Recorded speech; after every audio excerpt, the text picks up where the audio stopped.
Hello guys, welcome to our channel కథ చెప్తామావా.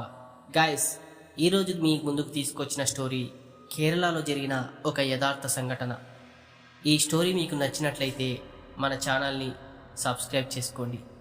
దయచేసి ఒక్క లైక్ కొట్టండి. మీ లైక్ నాకెంతో అమూల్యమైనది. ఇక స్టోరీలోకి వెళ్దాం.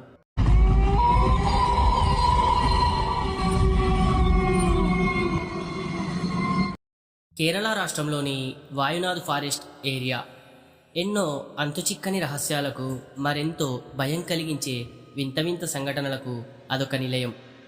అక్కడ నివసించే గిరిజన గ్రామస్తులు తమ నిత్యవసరమైన సరుకుల కోసం, ఇంకా పండించిన పంటను అమ్ముకోవడానికి మైళ్ళ దూరాన ఉన్న నగరానికి ప్రతిసారి వెళ్లాల్సి ఉంటుంది. కానీ అక్కడి వరకు ప్రయాణం చేయాలి అంటే అన్నిటికంటే ముందుగా ఆ మార్గం మధ్యన ఆవహించిన భయంకరమైన అడవిని దాటుకొని పట్టణానికి చేరుకోవాలి. కానీ దాన్ని దాటడం అంత సులువు కాదు. ఆ అడవి మీదుగా వెళ్తున్న సమయంలో గిరిజనులు మాత్రం తమ ప్రాణాలని గుప్పెట్లో పెట్టుకొని బిక్కుబిక్కుమంటూ వారంతా ముందుకు సాగుతారు. ఎందుకంటే ఒక్కసారి అందులోకి గనుక ఎవరైనా ప్రవేశించారో తిరిగి అవతలికి చేరేంత వరకు ఎవరి ప్రాణాలకు కూడా హామీ ఉండదు. ఈ మధ్యకాలంలో ఆ అరణ్యంలో వరుసపెట్టి సంభవిస్తున్న మరణాల వల్ల చీకటి పడగానే అడవిలోకి వెళ్ళే ఒక్కగానొక్క రోడ్డు మార్గాన్ని మూసేసి బార్కెట్లను దించేస్తారు అడవి శాఖ అధికారులు.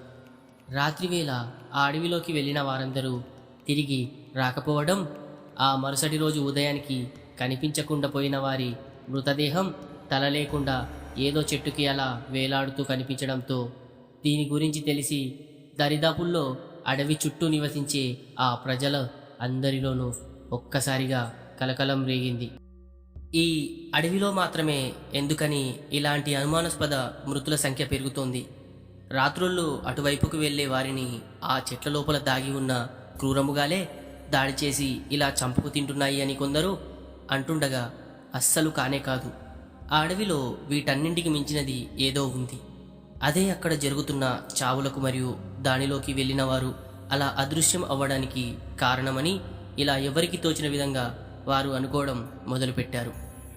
అప్పటి నుంచి ఈ పుకారులన్నీ షికారులు చేస్తూ ఆ చుట్టుపక్కల ఉండే అన్ని గ్రామాలకు వ్యాపించడంతో ఆ అడవిని నమ్ముకొని ఇన్నాళ్ళ నుంచి తమ బ్రతుకులు ఈడ్చుకుంటూ వచ్చిన ఆ దగ్గరి గిరిజన గ్రామాల పరిస్థితి మాత్రం అత్యంత అధ్వానంగా మారింది.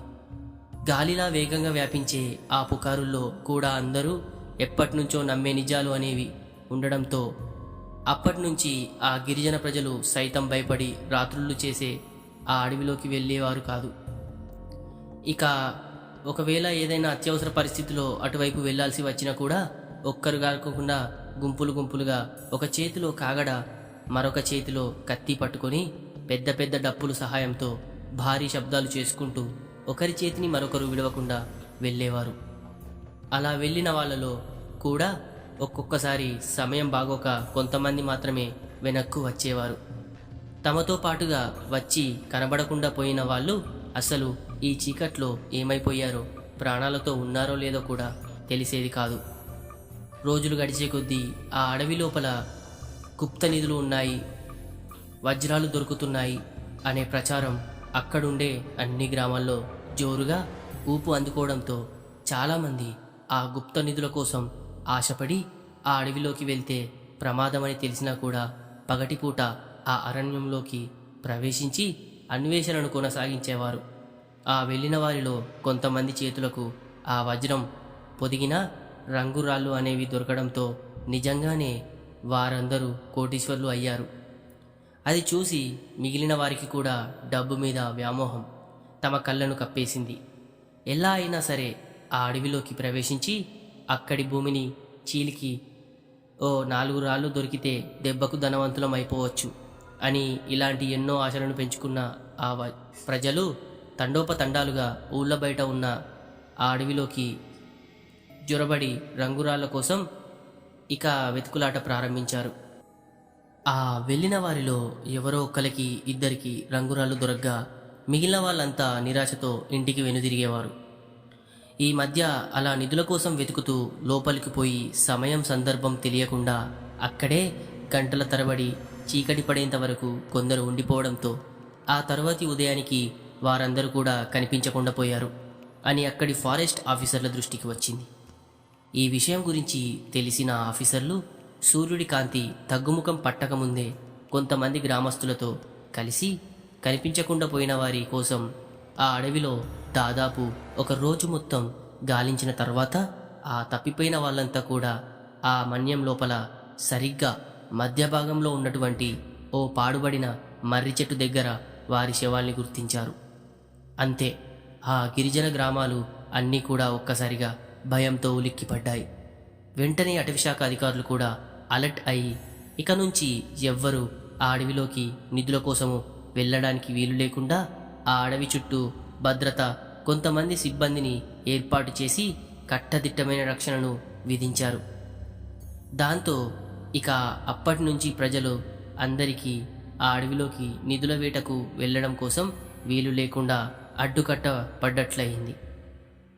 అది జరిగిన కొన్ని రోజులకు ఓ గూడెంలోని ముగ్గురు ఆకతాయిలు ఆ అడవిలో డ్యూటీ నిర్వహిస్తూ ఉన్న సిబ్బంది కళ్ళు కప్పి ఓ రాత్రిపూట నిధుల కోసం అని ఆ అడవి లోపలికి ల్యాంతర్లు పట్టుకొని వెళ్ళారు.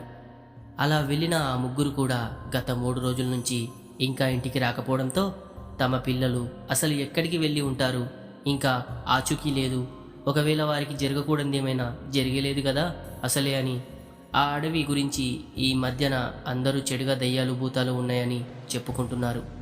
వీరు కానీ అటు వెళ్ళి ఉండరు కదా అనుకుంటూ ఆ తల్లిదండ్రులు తీవ్రంగా మనస్తాపానికి లోనయ్యారు. ఆ ఊరిలో కంటికి కనిపించని ప్రతి ఒక్కరిని, ఏవయ్యా మీకు మా పిల్లలేమైనా కనిపించారా, కనిపిస్తే కొంచెం చెప్పండయ్యా అంటూ ఆ గూడెంలో లోపల తమతో పాటు నివసించే జనాల్ని అడగటం మొదలుపెట్టారు. ఎవరిని అడిగినా కానీ మాకు ఏమీ తెలియలేదు అంటూ, అంటే మాకు అసలు తెలియదంటూ ఆ గూడెం వాసులు ఈ సమాధానం ఇవ్వడంతో పిల్లల మీద వారికి ఉండే ఆ ఆశలు అన్నీ కూడా సన్నగిల్లడం మొదలయ్యాయి. కానీ చివరికి మాత్రం ఆ ఊరిలో ఉండే ఒక ముసలాయన వీళ్ళు పడుతున్న బాధ చూడలేక ఆ పిల్లల తల్లిదండ్రులతో ఒకళ్ళని పిలిచి, ఏరా గంగయ్య, మొన్న ఓ రోజు మీ వాడితో పాటుగా మరొక 2 పిల్లలు కలిసి ఆ అడవి వైపుకి వెళ్ళడం చూశాను. వాళ్ళు ఆ అడవిలోనే ఎక్కడైనా దారి తప్పి ఉండొచ్చు కదా, మీరు వెంటనే వెళ్ళి ఆ అడవి దగ్గర ఉండే ఆఫీసర్లను కలిసి విషయం చెబితే వారే మీ వాళ్ళను వెతికి పెడతారు. అసలు ఈ మాత్రం దానికి మీరు ఓ కంగారు పడుతున్నారు. వెంటనే అందరూ వెళ్ళి వారిని కలవండి, మీకు అంతా మంచి జరుగుతుంది.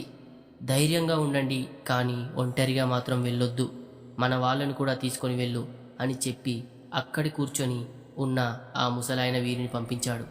అలాగే పెద్దయ్య, నువ్వు చెప్పినట్టే చేస్తాము అని చెప్పి ఏమాత్రం ఆలస్యం చేయకుండా ఆ తల్లిదండ్రులు గూడెంవాసులకు కొంతమందిని వెంటబెట్టుకొని గ్రామంలో నుండి వారంతా బయలుదేరారు.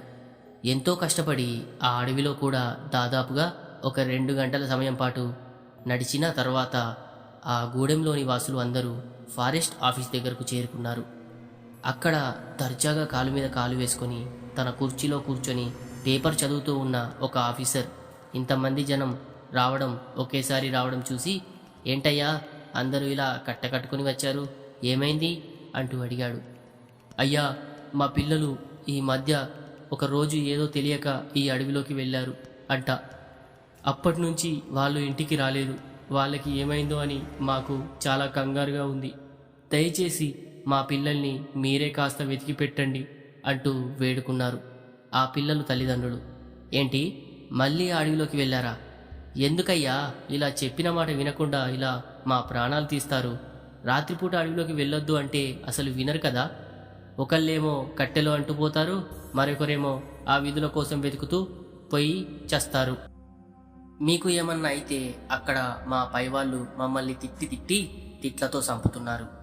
అసలే ఈ మధ్య ఇక్కడ చాలామంది చనిపోయారు. అసలు వాళ్ళు ఎందుకు చనిపోయారో కూడా ఇప్పటి వరకు బయటకు కూడా తెలియదు. మీరేమో రోజుకి ఒక కొత్త సమస్య తెచ్చి మా నెత్తి మీద పెడుతున్నారు. ఇలా అయితే అసలు ఎలా చెప్పండి అంటూ వాళ్ళ మీద కోప్పడ్డారు ఆ అధికారి. అలా అనకండయ్యా, పిల్లలు ఏదో తెలియకపోయినట్టున్నారు. మాకు వాళ్ళు తప్ప ఇంకా ఎవరూ లేరు. అసలే వాళ్ళని చూసి 3 దినాలు అవుతుంది. మాకు తిండి కూడా తినబుద్ధి అవ్వట్లేదు. మీరే అలా అంటే ఇంకా మేము ఎవరికి చెప్పుకోవాలి అంటూ కళ్ళనీళ్లు పెట్టుకున్నారు ఆ తల్లిదండ్రులు. అయ్యో, మీరు ఊరుకోండయ్యా. మీ పిల్లల ఆనవాళ్ళు గుర్తులు చెప్పి వెళ్ళండి. వాళ్ళని వెతికి 2 రోజుల్లో మీకు కబురు చేస్తాం అన్నారు ఆ ఫారెస్ట్ ఆఫీసర్. సరే అయ్యా, మీ మేలు మర్చిపోలేము, ఇంకా ఉంటాం అంటూ ఆ పిల్లల తల్లిదండ్రులు కళ్ళనీళ్లు తుడుచుకుంటూ ఆయన అడిగిన ఆనవాళ్ళు కావాల్సిన గుర్తులు చెప్పి మళ్ళీ వాళ్ళంతా గూడానికి తిరిగి ముఖం పట్టే సరికి రాత్రి అయింది.